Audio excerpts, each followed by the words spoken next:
Assalamualaikum warahmatullahi wabarakatuh. Hai guys, kenalin aku Didenta Kurnia Tasya. Bisa dipanggil Didenta Kurnia maupun Tasya ataupun Aca.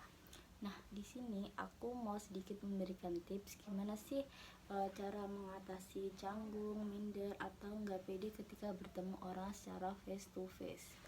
Kadang-kadang ada sebagian orang yang ketika bertemu dengan orang baru itu merasa canggung atau nervous, dan terkadang juga ada beberapa sebagian orang yang berbicara lewat chat atau bahasa lainnya sekarang itu virtual, orangnya tuh asik banget, tapi pas kita ketemu langsung orangnya tuh canggung, berbeda banget sama yang di chat. Nah, kalian yang nonton videoku ini termasuk orang yang mana? Yang pertama, yang ketika bertemu dengan orang baru mudah nervous atau canggung, atau kalian yang kedua, ketika di chat itu lebih asyik daripada saat bertemu langsung karena bingung saat bertemu langsung harus berbicara apa? Yuk, boleh disimak video aku kali ini ya. Oke, langsung saja. Sebelumnya, ketika kita membahas tentang bagaimana cara bersosialisasi, ada sebagian orang yang memiliki alasan bahwa dia itu sulit bersosialisasi karena termasuk anak yang introvert. Nah, sebenarnya alasan karena dia anak yang introvert ini salah besar. Kenapa saya bilang salah? Karena sebenarnya introvert atau extrovert itu tidak mempengaruhi bagaimana cara kita berkomunikasi atau bersosialisasi selama kita mau belajar atau kita mau menata kembali bagaimana kita akan berkomunikasi dengan orang. Justru terkadang banyak halnya orang yang public speakingnya bagus, terlihat pintar cara ngomongnya, terus terlihat di depan orang itu nggak pernah malu, nggak pernah canggung, itu sebenarnya malah orang-orang yang introvert. Kok bisa? Nah, pertanyaannya kok bisa?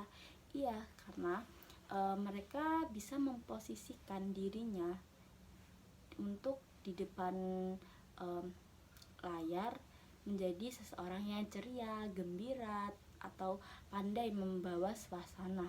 Tapi ketika dia di belakang layar, bisa jadi dia tuh sangat diem. Kayak dia tuh hanya ngomong ketika sesuatu yang perlu saja. Selain itu dia akan diem. Nah, itu termasuk orang yang introvert. Jadi tidak ada masalah ketika anak introvert tidak bisa bersosialisasi, itu salah. Yang benar itu semuanya tuh bisa bersosialisasi, maupun anak itu introvert ataupun extrovert, karena semuanya kembali kepada diri kita. Selama kita mau belajar, kita pasti bisa. Itu poin yang pertama. Yang kedua, kita bisa dengan mulai mengubah mindset kita. Maksud dari mengubah mindset kita di sini adalah kita jangan mudah mendikte diri kita untuk seperti ini atau seperti ini.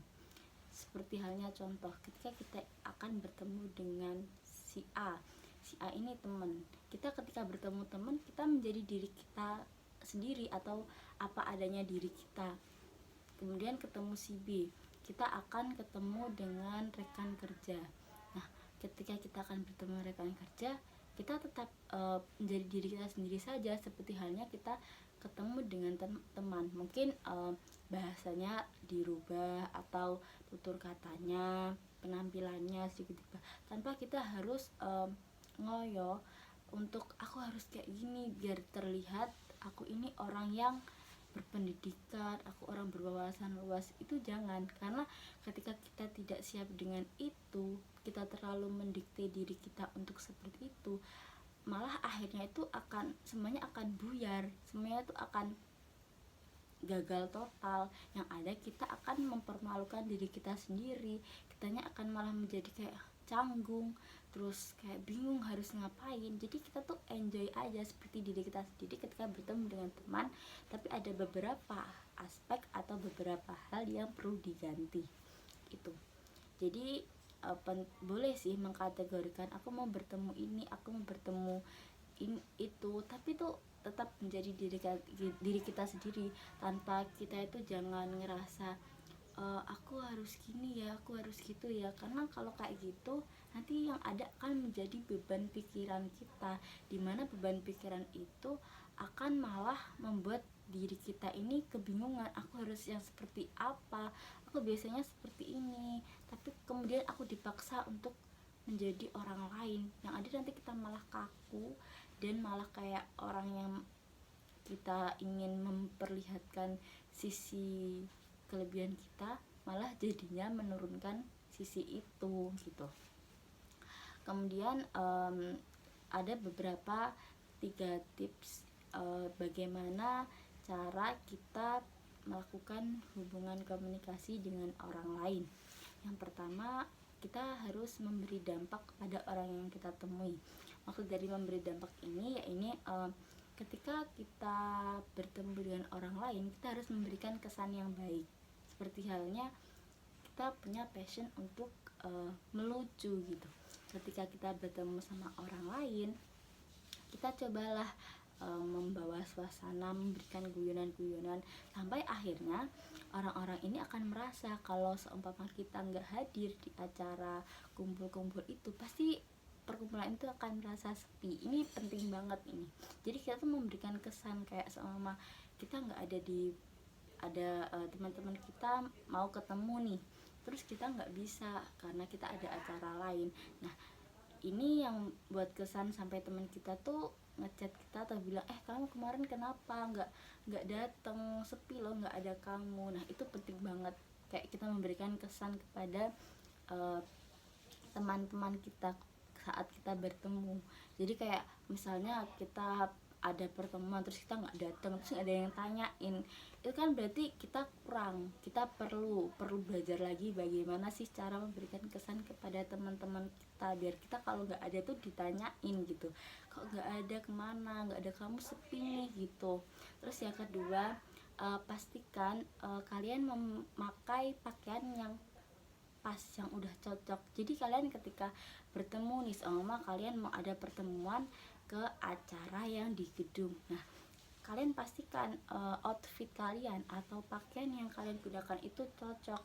Jangan kayak kalian mau ke acara formal tapi kalian pakai kaos, kan kayak nanti akhirnya kalian datang itu malah nggak fokus sama apa yang kalian tuju. Kalian malah fokus ke pakaian, kok pakaianku begini, kok dia pakai baju rapi, aku pakai baju kaos. Nah, itu penting memperhatikan pakaian. Jadi kita sesuaikan, kayak kita mau acara di pantai atau acara santai gitu, nah kita jangan memakai baju yang terlalu formal karena nanti kita kayak beda sendiri. Meskipun kadang ada beberapa orang sih yang mereka lebih suka berbeda daripada sama. Kalau kayak sama-sama orang lain tuh mereka ngerasa, ih kok sama, jadi aku pengen berbeda. Itu nggak apa-apa sih, tapi kalau emang mereka karakteristiknya seperti itu tidak masalah, karena mereka gak akan terganggu dengan perbedaan mereka daripada orang yang lain. Tapi kebanyakan orang merasa kayak kalau beda sendiri tuh jadi gak fokus, kok aku beda sendiri ya, kok mereka seperti ini, aku seperti itu gitu.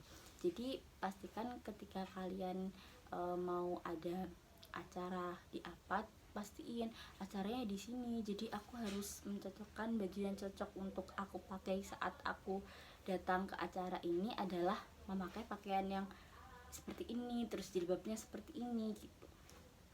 Terus dan yang ketiga, yang terakhir, alangkah baiknya kita menjadi pendengar yang baik sambil memahami bagaimana sih karakteristik teman kita ini. Menjadi pendengar yang baik ini juga merupakan satu ilmu loh.